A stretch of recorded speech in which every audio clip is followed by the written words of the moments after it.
اعوذ باللہ من الشیطان الرجیم، بسم اللہ الرحمن الرحیم۔ ڈیئر اسٹوڈنٹ، السلام علیکم۔ آج کی کلاس میں ہم نظریہ پاکستان آج ڈاکٹر غلام مصطفیٰ خان کا بقیہ حصہ پڑھیں گے۔ پہلے چیپٹر میں ہم نے کانگریس کے قیام تک پڑھا تھا، 1885 تک پڑھا تھا۔ اب حالات و واقعات تسلسل کے ساتھ آگے بڑھ رہے ہیں۔ ٹھیک، کانگریس نے جب اپنی اصل دکھا دی تو کیا کر دیا؟ سر سید احمد خان نے مسلمانوں کو ہندوؤں کی اس کانگریس اور اس کی سیاست سے علیحدہ کرنے کی کوشش کی۔ سر سید احمد خان ہندوستان کی تاریخ میں ایجوکیشنل ریفارمز کے سلسلے میں ایک بڑا نام ہے۔ 1817 میں پیدا ہوتے ہیں اور 1898 میں آپ کا انتقال ہوتا ہے۔ سر سید احمد خان ایک دور اندیش انسان ہے۔ جب انہوں نے دیکھا کہ کانگریس صرف اور صرف ہندوؤں کے مفادات کے لیے کام کر رہی ہے تو انہوں نے مسلمانوں کو مشورہ دیا کہ کانگریس اور کانگریس کی سیاست سے دور رہیں، اور ان کے ایک دوست، سر سید احمد خان کے ایک دوست، نام ہے مولانا محمد قاسم نانوتوی۔ تاریخ میں ایک بڑا اہم نام، ایک بڑا امپورٹنٹ نام، جو 1832 میں پیدا ہوتے ہیں اور 1880 میں آپ کا انتقال ہوتا ہے۔ مولانا محمد قاسم نانوتوی۔ سر سید نے تو مسلمانوں کو وارن کیا کہ کانگریس اور اس کی سیاست سے دور رہے، اور سر سید کے ایک دوست مولانا محمد قاسم نانوتوی نے دیوبند میں مسلمانوں کی دینی تعلیم کی طرف توجہ دی۔ مدرسہ دارالعلوم دیوبند نام سنا ہوگا آپ نے۔ 1866 میں یہ مدرسہ مولانا محمد قاسم نانوتوی قائم کرتے ہیں۔ کس لیے؟ مسلمانوں کی دینی تعلیم کے لیے، مذہبی تعلیم کے لیے۔ پھر سر سید کے ایک اور رفیق، سر سید کے ایک اور دوست نواب وقار الملک نے 1906 میں کل ہند مسلم لیگ کے نام سے مسلمانوں کے لیے ایک الگ تنظیم کی بنیاد ڈالی۔ اصل نام ہے مشتاق حسین زبیری۔ کس کا؟ نواب وقار الملک کا۔ 1917 میں پیدا ہوتے ہیں اور 1841 میں 1841 میں آپ کا انتقال ہوتا ہے۔ ایک طرف تو سر سید کے دوست مولانا محمد قاسم نانوتوی مسلمانوں کی دینی تعلیم کے لیے ایک ادارہ قائم کرتے ہیں، دارالعلوم دیوبند قائم کرتے ہیں، تو دوسری طرف سر سید کے ایک اور دوست نواب وقار الملک کیا کرتے ہیں؟ کل ہند مسلم لیگ کا قیام عمل میں لاتے ہیں۔ کل ہند مسلم لیگ کا قیام عمل میں لاتے ہیں۔ وہاں مسلمانوں کی دینی تربیت اور یہاں مسلمانوں کی سیاسی تربیت، تو مسلمانوں کے لیے ایک الگ تنظیم کی بنیاد ڈالی۔ کب؟ 1906 میں۔ یہ تنظیم ڈھاکہ میں قائم ہوئی تھی، موجودہ بنگلہ دیش کا کیپٹل۔ اب اس کا پس منظر کیا تھا کہ مسلمانوں کو کل ہند مسلم لیگ قائم کرنے کی ضرورت پہ کیوں پیش آئی؟ تو پس منظر یہ تھا کہ ہندوؤں نے سازش کر کے، سازش کا مطلب ہوتا ہے خفیہ پوشیدہ منصوبہ، کہ ہندوؤں نے سازش کر کے مسلمانوں کو ذکر پہنچانے کے لیے، نقصان پہنچانے کے لیے مشرقی بنگال اور آسام کا وہ صوبہ جس میں مسلمانوں کی اکثریت تھی ختم کر دیا۔ مشرقی بنگال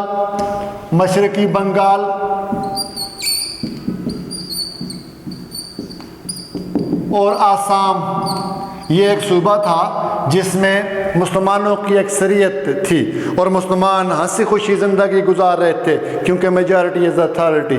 تم نے کیا سازش کی کہ جس صوبہ، یہ وہ صوبہ تھا کہ جس میں مسلمانوں کی اکثریت ختم کر دی گئی، یعنی اس صوبے کو دو حصوں میں تقسیم کر دیا گیا، اس کی پارٹیشن کر دی گئی، جسے ہم تقسیم بنگال کہتے ہیں۔ تو بنگال کو جب دو حصوں میں تقسیم کیا تو وہ مسلمان، جہاں مسلمانوں کی اکثریت تھی، اب وہ اکثریت اقلیت میں تبدیل ہوگی۔ تو اس ظلم کے خلاف، اس ناانصافی کے خلاف نواب وقار الملک نے مسلم لیگ بنائی تھی۔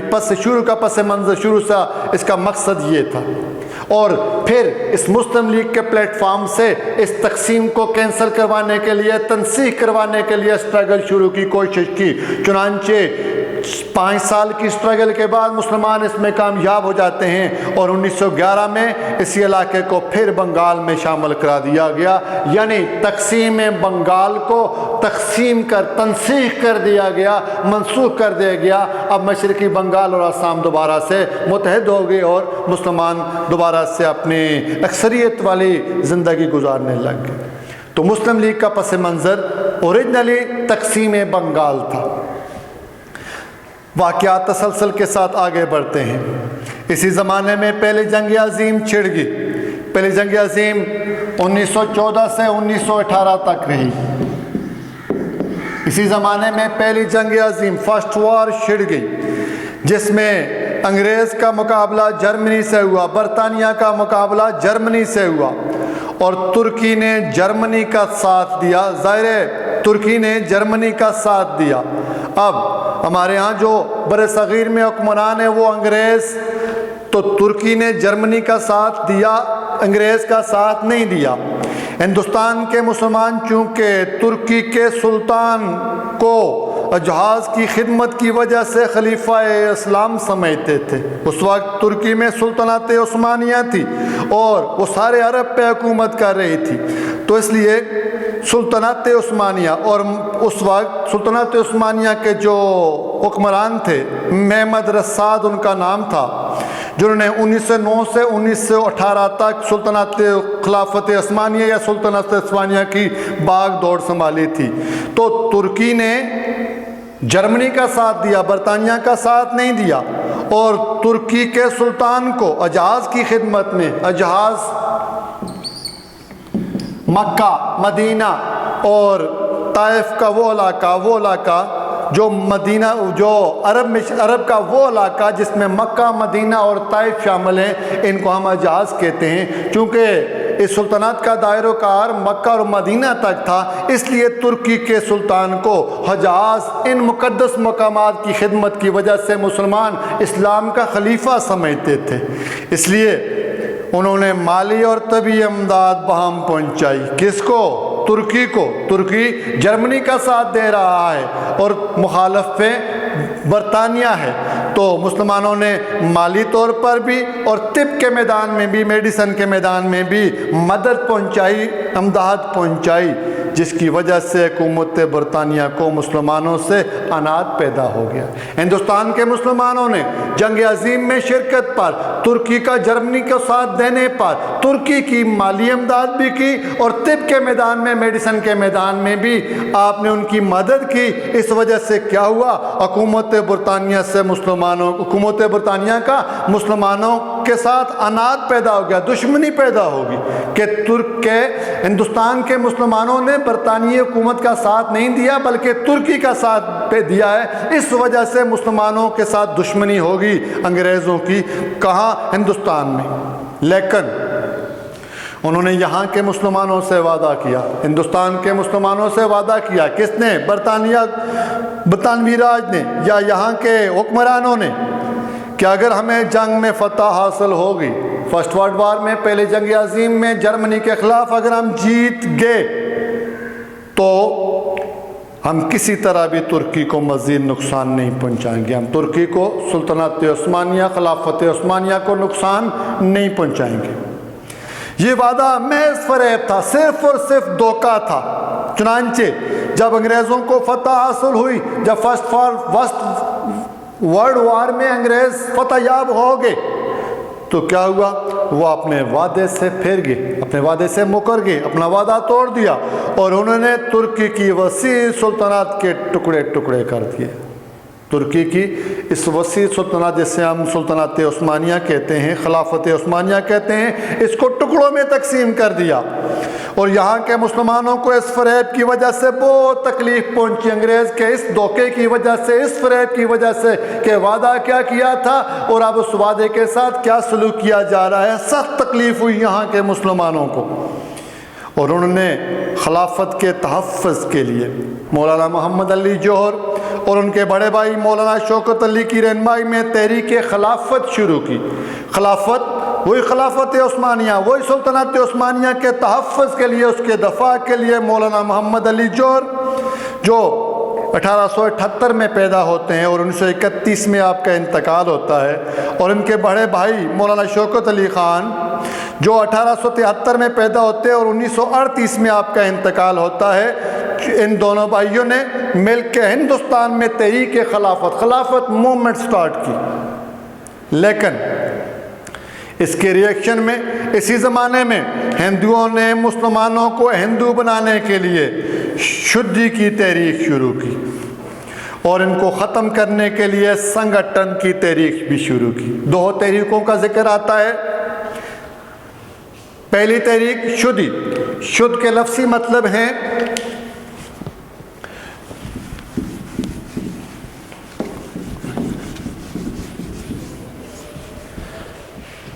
شدھ کے لفظی مطلب ہے پاک صاف کرنا، پاک صاف کرنا۔ یہ تحریک 1924 میں سٹارٹ ہوئی اور اس کے بانی تھے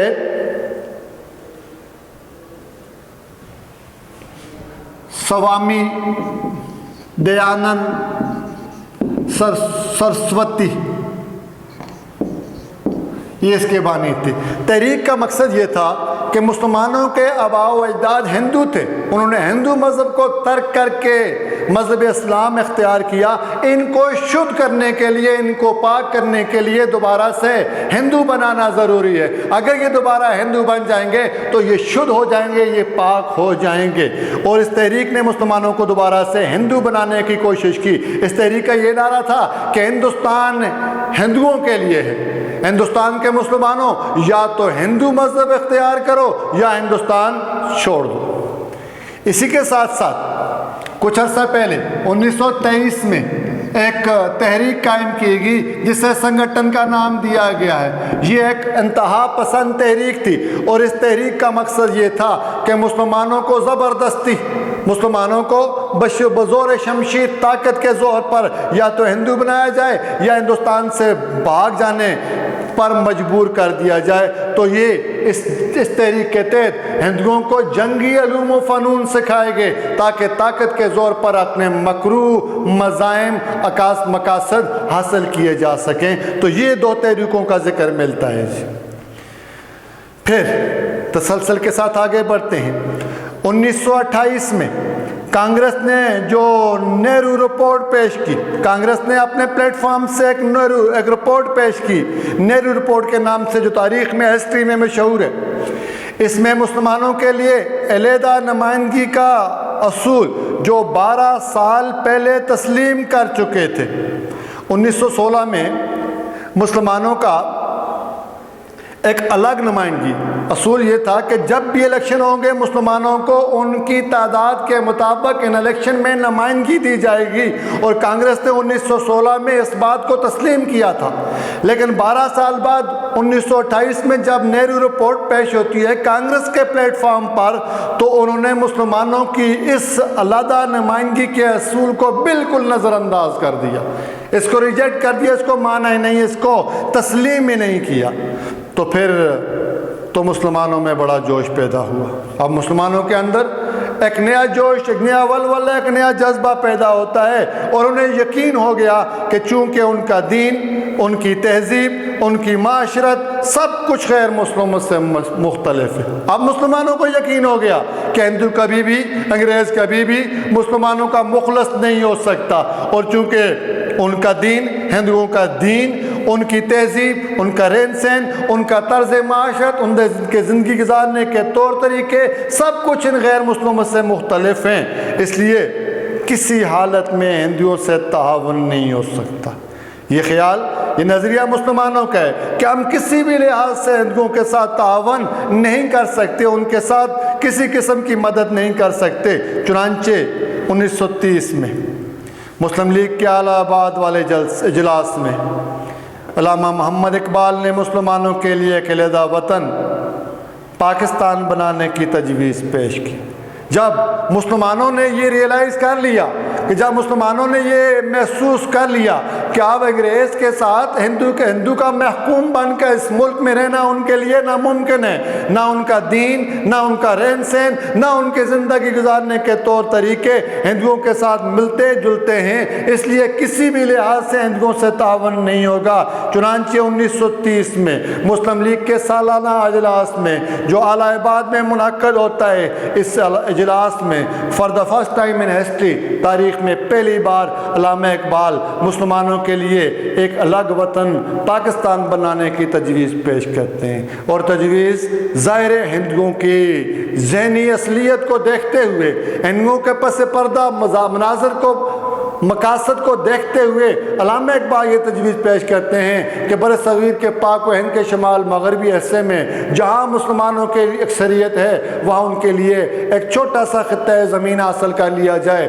جہاں وہ مذہبی آزادی کے ساتھ اپنی زندگی بسر کر سکیں، آزادی کے ساتھ۔ تو 4 سال کے بعد یعنی 1934 میں مسلم لیگ کے سالانہ اجلاس منعقدہ 1930 کے 4 سال کے بعد یعنی 1934 میں قائد اعظم محمد علی جناح نے مسلم لیگ کی صدارت کا مستقل عہدہ قبول کیا۔ قائد اعظم محمد علی جناح کو 1934 میں مسلم لیگ کا لائف ٹائم سربراہ بنا دیا گیا، مستقل ہمیشہ کے لیے۔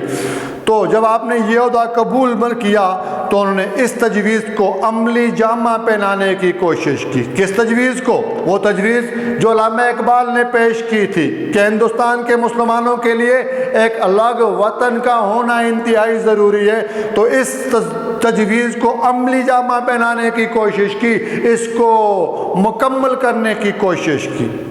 آخر 23 مارچ 1940 کو انہوں نے لاہور کے اجلاس میں واضح طور پر اعلان کر دیا کہ جن علاقوں میں مسلمانوں کی اکثریت ہے وہاں آزاد مسلم ریاست قائم کی جائے۔ 1930 کے 10 سال بعد قائد اعظم کی مسلم لیگ کی مستقل قیادت قبول کرنے کے 6 سال بعد کوشش جاری ہے، الگ وطن کے لیے سٹرگل شروع ہے، اور یہیں سے تحریک پاکستان 1930 کے بعد یہیں سے تحریک پاکستان زوروں پہ ہوتی ہے، اور آخر 23 مارچ 1940 کو لاہور کے منٹو پارک میں، موجودہ اقبال پارک میں مسلم لیگ کے سالانہ اجلاس کی صدارت کرتے ہوئے قائد اعظم محمد علی جناح نے واضح طور پر کھلم کھلا اعلان یہ اعلان کیا کہ جن علاقوں میں مسلمانوں کی اکثریت میجارٹی ہے وہاں ایک آزاد مسلم ریاست قائم کی جائے، وہاں ایک ایسی ریاست قائم کی جائے جہاں وہ آزاد بھی ہو اور جہاں مسلمانوں کو مذہبی اور سیاسی ہر طرح سے آزادی حاصل ہو۔ اس اعلان کو قرارداد پاکستان کہتے ہیں، جو 23 مارچ 1940 کو لاہور کے اجلاس میں کیا گیا اعلان قرارداد پاکستان کہلاتا ہے، اور جس کی روح سے مسلمانوں کی آزاد اور خود مختار حکومت قائم کرنے کا فیصلہ ہوا۔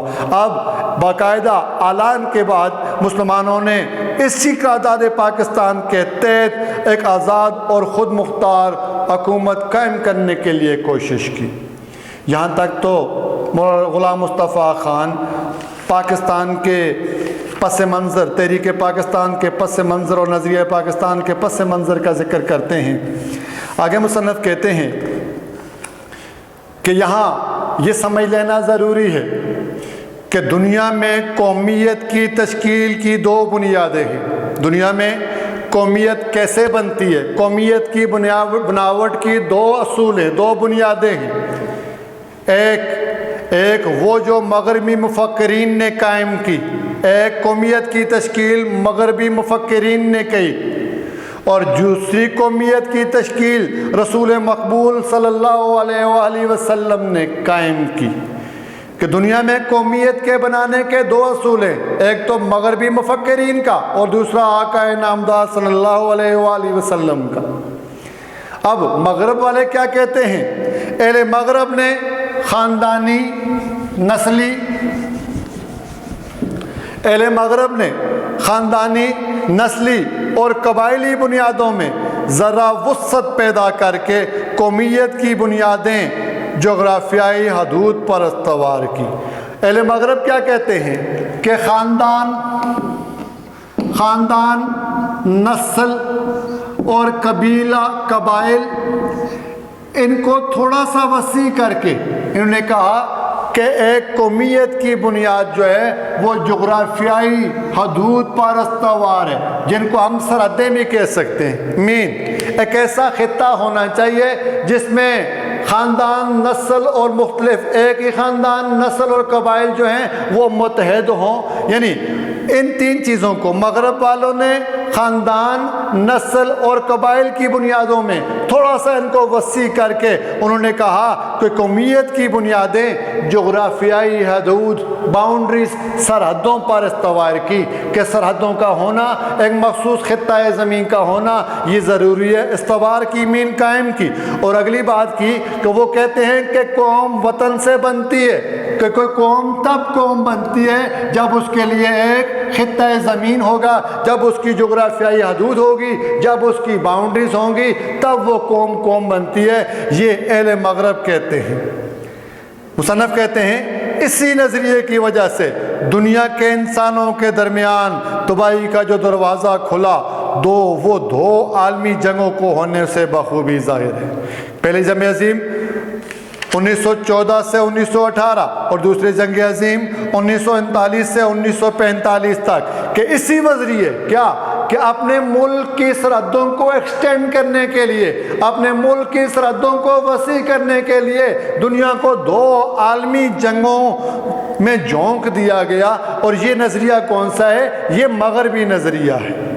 اور یہ دونوں جنگیں، پہلی جنگ عظیم اور دوسری جنگ عظیم، یہ وطنی قومیت ہی کی بنیاد پر لڑی گئی تھی۔ یعنی ایک وطن میں رہنے والی قومیت کے مطالبات کو اس کی باؤنڈری سے آگے لے کے جانا اس بنیاد پر لڑی گئی تھی۔ اور یہ وطنی قومیت جنوبی ایشیا کے مسلمانوں کو تحفظ دینے میں تو بالکل ناکام تھی۔ یعنی جو مغرب کا نظریہ ہے وہ جنوبی ایشیا کی اقوام، وہ جنوبی ایشیا میں بسنے والے مسلمانوں کے جو حقوق تھے، یہ وطنی قومیت ان کو تحفظ دینے میں، ان کو محفوظ رکھنے میں بالکل ناکام ہوگی۔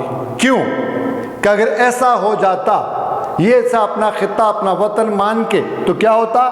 یہ اگر ایسا ہو جاتا تو جنوبی ایشیا کے مسلمان اس نظریے کے تحت ایک مجبور اقلیت بن جاتے، مینارٹی بن جاتے، ہندو کا محکوم ہو جاتے، اسی سرزمین کو اپنا وطن تسلیم کر لیتے اور ساری زندگی ہندوؤں کے محکوم ہو کے اپنی زندگی گزارتے۔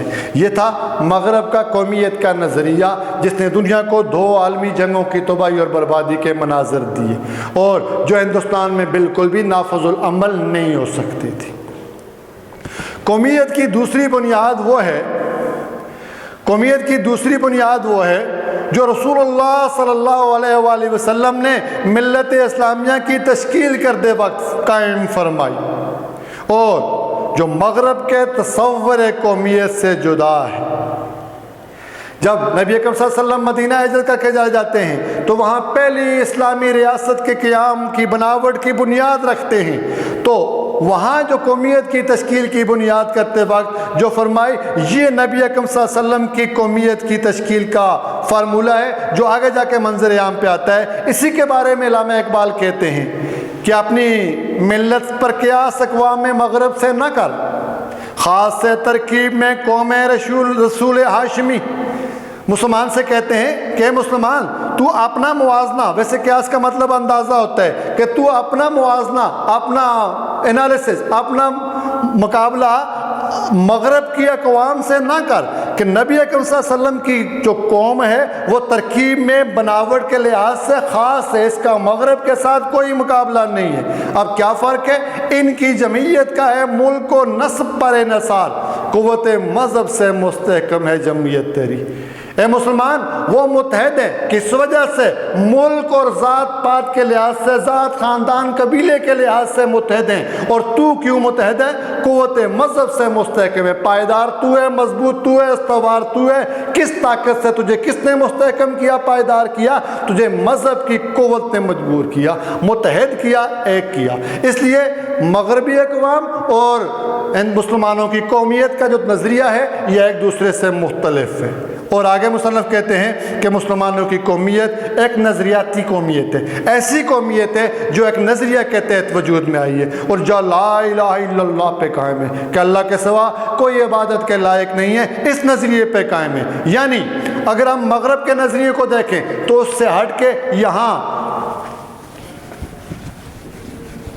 وہاں خاص قوم، خاص نسل، خاص قبیلے جغرافیائی حدود میں مقید ہوں گے تو ایک ملک بنے گا۔ یہاں کوئی نسل بھی ہے، دنیا کی کسی نسل کے ساتھ تعلق رکھتے ہیں، کسی رنگ کے ساتھ تعلق ہے، کسی قوم کے ساتھ تعلق ہے، اگر وہ لا الہ الا اللہ پڑھ لیا تو وہ سارے کے سارے ملت اسلامیہ کا حصہ ہیں۔ یہ مسلمانوں کی قومیت ہے، یعنی کہ نسل، رنگ اور وطن کی بنیاد پر یہ مملکت نہیں ہے۔ کس کی بنیاد پر ہے؟ ایک نظریہ، اور وہ نظریہ ہے لا الہ الا اللہ، یعنی اللہ کے سوا کوئی عبادت، بلکہ ایک نظریہ، ایک عقیدہ اور ایک کلمے کی بنیاد پر وجود میں آئی۔ کیا چیز؟ مسلمانوں کی قومیت، کہ اس میں کسی قسم کے رنگ، نسل، قبیلے، خاندان کا تعلق نہیں ہے، اور ہر رنگ، ہر جغرافیائی خطے کے لوگوں کے لیے جگہ ہوتی ہے۔ کہاں؟ ملت اسلامیہ۔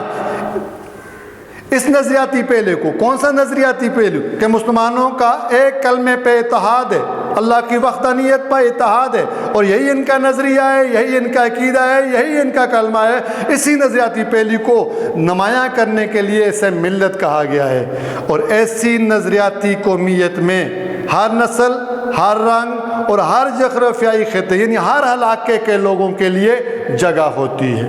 اور حقیقت یہ ہے کہ جنوبی ایشیا کے مسلمانوں کو، جن میں ہر نسل، ہر رنگ اور مختلف جغرافیائی خطوں کے لوگ شامل تھے، یعنی یہاں جنوبی ایشیا کی بات ہو رہی ہے، برصغیر پاک و ہند کی بات ہو رہی ہے، یہاں ہر نسل، ہر رنگ اور مختلف علاقوں کے لینے والے لوگ شامل ہیں۔ ان کو ایک ایسی قوم کے ماتحت رہنا، ماتحت اقلیت بن کر رہنا نامنظور تھا جو اسلامی قومیت کے برعکس ہو۔